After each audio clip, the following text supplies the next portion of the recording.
Hello and welcome to the Knowing Self, Knowing Others podcast, the fortnightly podcast that explores self-awareness, leader effectiveness and leadership at all levels.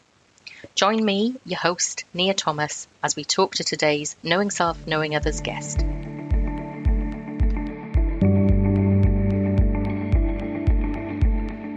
Welcome, Amy Gandon. I'm absolutely delighted that we've finally been able to catch up and have this conversation. We've tried many times and failed, so I'm really pleased that we've managed to come together today. Listeners, you're going to be really interested in hearing what Amy has to say. Amy has a background in teaching, but also research, and she's currently a freelance researcher. But Amy, let me hand over to you to introduce yourself. Thanks, Nia. And before I introduce myself, it's great to be here, but I just want to say congrats on the podcast because I've been a regular listener. And thank you. I think you were built to be a podcast host because I think obviously you're a really generous sort of listener and you ask great questions, but I think also just your voice is probably the most lovely voice that I've listened to on a podcast. Oh, Amy, that's just so lovely. Thank you. You're not allowed to cut that either, out of humility. But yes, I'm Amy Gandon, and I am a former civil servant, and of course that's how we met during your stint in the Department of Health and Social Care. Both of us have since, to greater or lesser degrees of relief, have left the civil service, and I currently do a lot of research policy projects as a freelancer, and I share your real interest in organisational culture and think it's super important.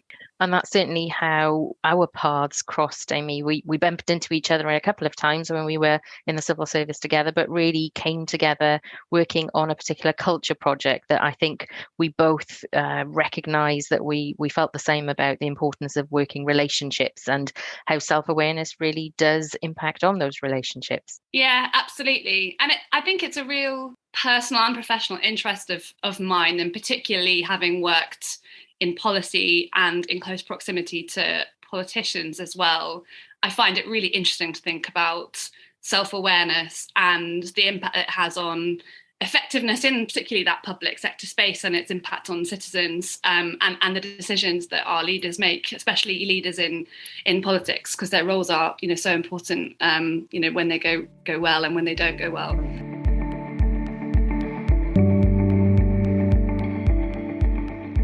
How do you define self-awareness? It's really interesting, isn't it? Because it is one of those terms that you often take for granted. It's not an often sort of explored concept, but it was really interesting to reflect on this. And I suppose instinctively, when I think of self-awareness, I almost visualize the ability to leave your body and sort of look upon yourself and your impact on other people in terms of your style, the effectiveness of your words, your performance from a bird's eye view. But I guess I've doing a lot of sort of internal work over the last 18 months, and we'll probably talk about my experience of burnout that I spoke about quite a lot when we worked together as well.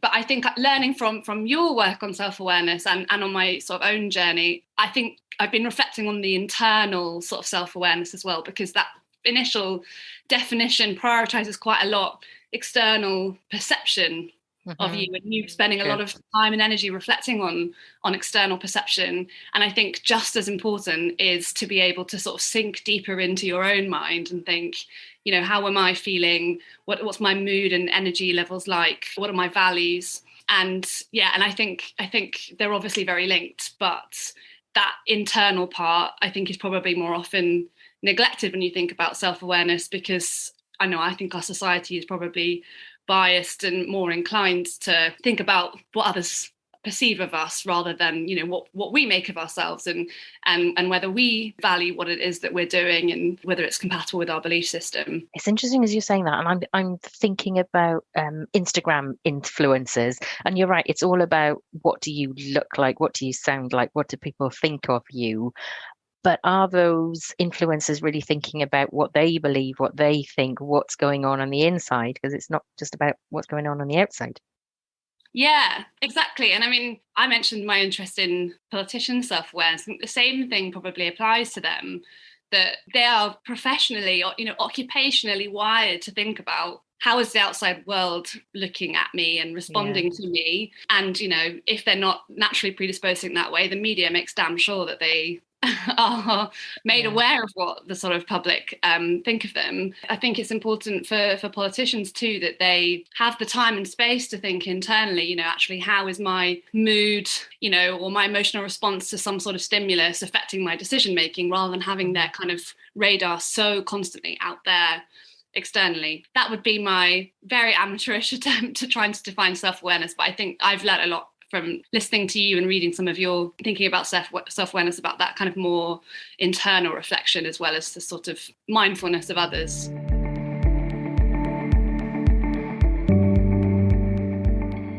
Do you think there's a relationship between self-awareness and leader effectiveness? I think my answer is yes, absolutely. There is a strong relationship between self-awareness and leader effectiveness.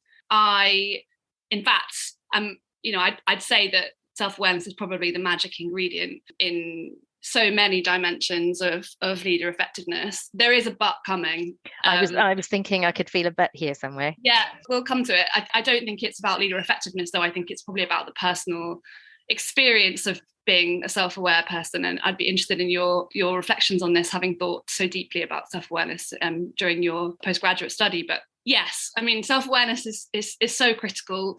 I think particularly because of what it correlates with. So, you have to be really self-aware to reflect on and then iterate and improve your own performance, at least to be able to do that independently, which is really important. If you want to be able to role model that for your team as well, you need to have that ability. I think also, and we worked in the Department of Health where there was a change of the kind of corporate values, and one of them was agility. How can you be agile and responsive to, I think, it looking to the future of in the world of work and the sort of geopolitical situation that we find ourselves in now? Being agile is really important, and you can't do that unless you're constantly reflecting on how events and yourself are in this constant cycle of change. And then, finally, I mean, I know that you're an immensely empathetic person. I like to think that that's a value of mine that I try to bring to work as well. And I think you can't really be compassionate and empathetic as a manager or a leader unless you kind of have an imagination for the internal world of another person. And that, I think, often comes from having that experience yourself. The but that I said is that I think it depending on your psychological makeup, I think self-awareness, can be a bit of a double-edged sword. So, full disclosure here, I think I'm someone who I'm self-aware in that part we spoke about before. I think I'm quite tuned in to what other people might be thinking in response to me. If people are unhappy or at work, I'm quite tuned into that, or similarly what motivates them. The internal aspect, I think, really comes in understanding what it is that you believe in, that what you need and what you want. I think I think, like probably quite a lot of people, as I said, I think this is probably a quite neglected aspect of self-awareness. I think if you're not going to sort of self-neglect at work, and you're not going to be a people pleaser, you're not going to spend loads of energy keeping other people happy, you really need that anchor to be able to say, I know this is what people at work want from me. I know this is the kind of direction of the organization. I know this is what success would mean. But, how am I looking after myself? And also, how am I standing up for my values or providing grit in the oyster as well, where that's needed, unless I'm tuned into something kind of more solidly internally. So I think, unless you're careful, self-awareness can be a sort of bedfellow of self-doubt, self-criticism. It comes if you're regularly reflecting, if you're quite humble, you're going to be constantly reminding yourself, I think I did that wrong, or I really need to get better at that thing, which is great, but it really needs to be accompanied by self-compassion and kindness as well. I would agree. And there are studies that talk about self-awareness in terms of the reflection element, that reflection can become rumination, which actually takes you in a downward spiral. So absolutely. I agree with what you're saying. It was interesting what you were saying about the double-edged sword of self-awareness, that if you have external self-awareness without internal self-awareness, you become that people pleaser and you forget that you need time, space, relaxation, well-being for yourself. And I think looking at organizations and companies as we have developed from the 80s, 90s, noughties, etc., you can see that that has changed. And I think through COVID, we have really started to look at that. You must look at internal self-awareness as well as external self-awareness, because unless you get that balance of those two things right, something is going to go amiss. And you mentioned burnout earlier. And I Yeah. think if you're not thinking about that internal self-awareness, that which really does potentially create that opportunity for burnout, which is not a great place to be. Yeah. And as I hinted at earlier, so yeah, I had my own pretty nasty brush with burnout in sort of the 2021, just coming out of having worked quite hard on the COVID response in government. And yeah, I think it's really welcome that I think, as you say, workplaces are thinking more about well-being, and I hope that they're sort of the types of self-awareness and the manifestations of it that come with that sort of expand. So, I think we were all brought up to sort of welcome those who reflect on their performance and try and raise their performance in ways that really help the kind of mission of the organization, and those who are very kind of on brand with the organization. Those who are looking after themselves are going to be setting boundaries in ways that occasionally disappoint those in positions of seniority. They might be challenging when they find their kind of values conflicted in some of the events happening at work. So yeah, hopefully there's an expansion of space and more reward and acknowledgement for people showing up in those ways as well. Yeah, and I wonder if that really is linking into the great resignation that we're seeing now, that actually people are starting to think about that, think about their values and saying, these are the boundaries I want to set for me as a professional, as an organization. You do not enable that for me. So thank you very much. I'm going to make my choices and go elsewhere.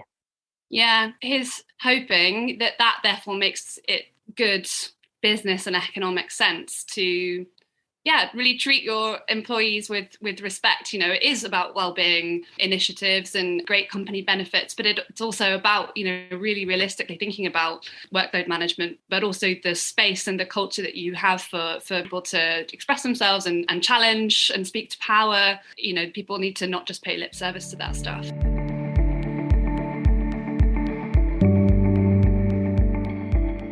Do you think effective leaders can be found at all levels of organizations? Yes, I definitely do. I definitely do. And I think one of the questions around self-awareness that's really interested me is, how does one become self-aware? Is one born self-aware? Is one made self-aware?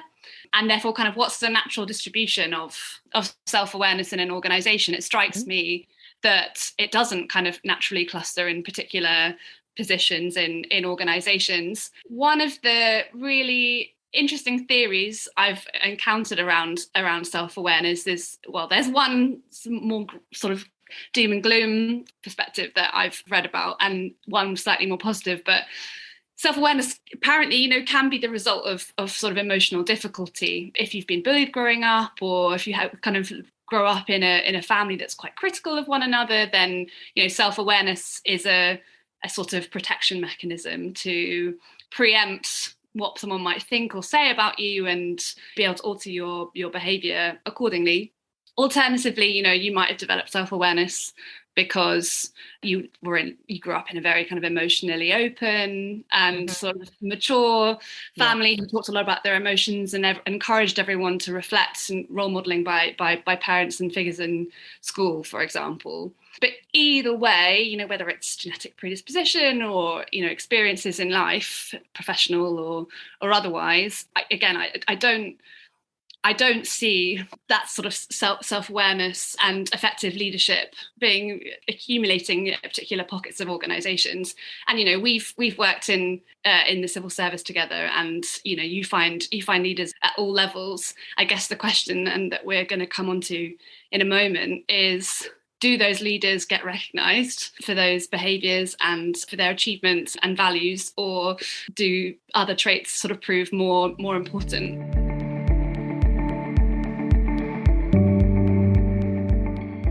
Do you think leaders at the most strategic level of organizations have greater self-awareness than leaders at other levels of organizations?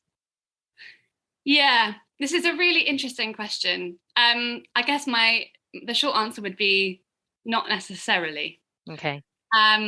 So I think some of the the best leaders that I've had have all exhibited self-awareness. I mean, I don't know if that's a personal preference or because it's such an important trait for me. The leaders that I respect kind of really do role model that. I guess it's interesting to reflect those who are in positions of authority to promote people to that strategic level of an organization. What is it that they value? And again, thinking about the world that I know best. So what is it that a prime minister or a minister or a permanent secretary, what do they look for in their most senior civil servants or ministerial colleagues? And I suppose, what place does the self-awareness play in the characteristics they're looking for? I think there's definitely something about the place of self-awareness within what I think is unfortunately still quite a patriarchal norm of leadership. There are all those, as a former teacher, there's always this very interesting experiments that you do where you say, draw to a child, draw a doctor, draw a nurse. Okay. And at least when they did this experiment sort of 10 years ago, you'd get a male doctor and a female nurse drawn. I do wonder, and I know things that have been changing for the better in this sphere. I do wonder if you asked a child to draw a leader, whether or not you'd end up with a white man in a suit. Interesting. Yeah, I've not heard that before, but yeah. Interesting to reflect on. And I guess when I think about that patriarchal mold of leadership, I think firm, decisive, assertive. Do I think someone who has got the humility and vulnerability to own up to when they, or feel comfortable thinking, oh, actually, this is what I'm working on at the moment, I'm finding this really difficult, kind of sort of see and act on mistakes they feel they've made. And, I think this is definitely changing. You and I both use LinkedIn, and you see many more male CEOs quite publicly talking about moments that are difficult for them professionally, and regrets or sadnesses to do with maybe mistakes that they've made in their business decisions. But I still think that the people in positions to appoint the strategic roles in organizations often might not come from the generation that is really embracing those changes, and it might take a while for it to filter through. It might be another 10, 15 years before we see the senior people bringing people through their organizations who are of now, who are of the well-being culture, the let's reduce bias in the organization culture, let's promote equality, diversity and inclusion culture. I think you're right. We've probably got a little bit more time before we see the very senior leaders in organizations across the board, not just public sector but companies, starting to get those kind of leaders through their organizations. Yeah. And I do wonder, is there anything you can do sort of now to accelerate that change? Because it is so important. How can, should we be relying on individual personalities to role model behaviours like self-awareness that, we believe are effective for positive organisational culture and effectiveness? How can you, things like 360 feedback, it's commonplace, for example, in the civil service. Is it commonplace in all organisations? Is self-aware systems, are they really embedded in all sectors? I don't know. So there's perhaps more you could do to make that change or make that future come closer in time. Yeah, I've certainly talked to other people when I've talked about self-aware leadership. That recruitment process really has a lot to answer for. And when we're talking about biases, who's on the panel, what is the recruitment process? How are we drawing in introverts, extroverts?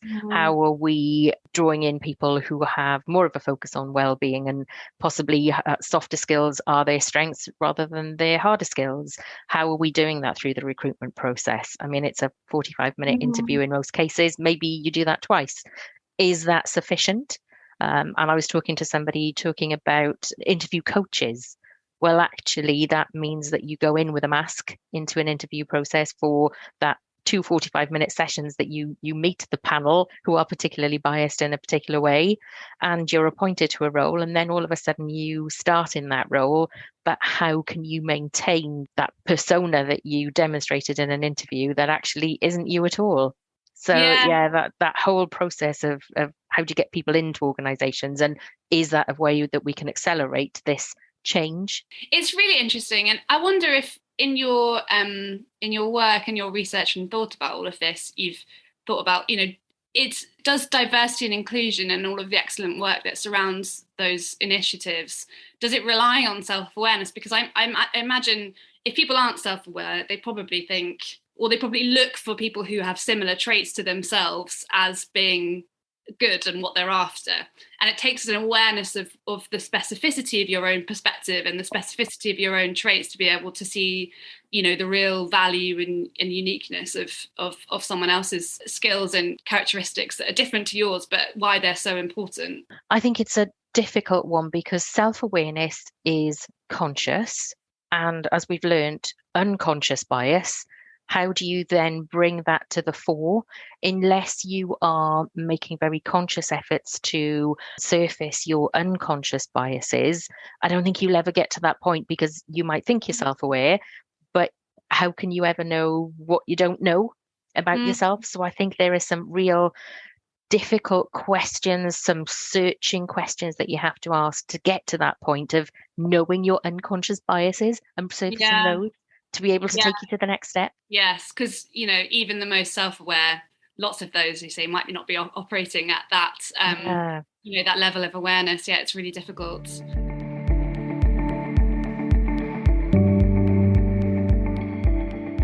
Do you think effective leaders have more self-awareness than ineffective leaders? Yes, as I'm sure you can infer from my previous answers. I suppose when we're talking about the fact that lots of self-aware leaders might find the burden of leadership greater than people who aren't so tuned in to everyone around them. And I guess the other corollary of what we've spoken about, which is that often people who end up in leadership don't have those brilliant traits of being aware of and concerned by everyone else. So I guess, yes, I think the effective leaders have much more self-awareness than ineffective ones. Whether or not all of those effective leaders get to the positions of power, because it can take a real toll on people and therefore get to kind of demonstrate and role model the effectiveness, I think is a different question. Leadership, especially, I think, what you term the strategic level of organizations, it's like a kind of panopticon of eyes on you and expectations of how employees would like you to be and act. I think this is really important when I think about politics. I think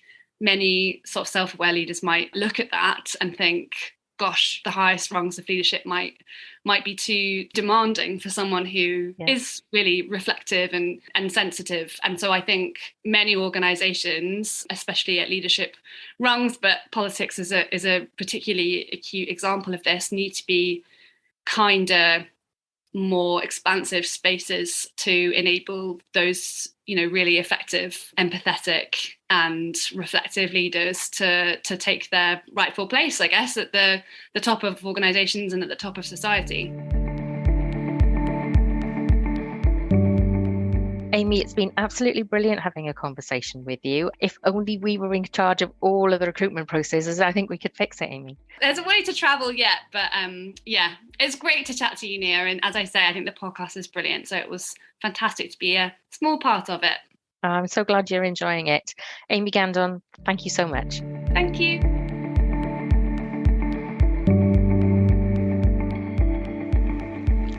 Thank you for joining me, your host, Nia Thomas, at the Knowing Self, Knowing Others podcast. If you'd like to know more about self-awareness, leader effectiveness, and leadership at all levels, please take a look at my website, knowingselfknowingothers.co.uk.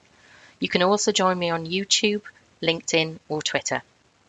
Make sure you bookmark the Knowing Self, Knowing Others podcast and tune into the next episode in 2 weeks' time. I look forward to having you on my learning journey.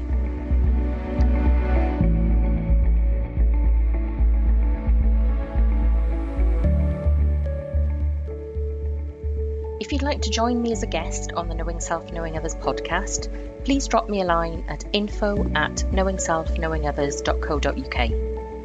If you'd like to advertise your podcast, book, or company connected to self-awareness, leader effectiveness, or leadership at all levels, please drop me a line at the same email. Please remember to bookmark the Knowing Self, Knowing Others podcast so that you can keep up to date with all new episodes. Remember to rate this podcast on whichever directory you listen. Knowing Self, Knowing Others is available to listen on Apple Podcasts, Spotify, Amazon Music, Podcast Index, Podcast Addict, Podchaser, Pocket Casts, Deezer, Listen Notes, Player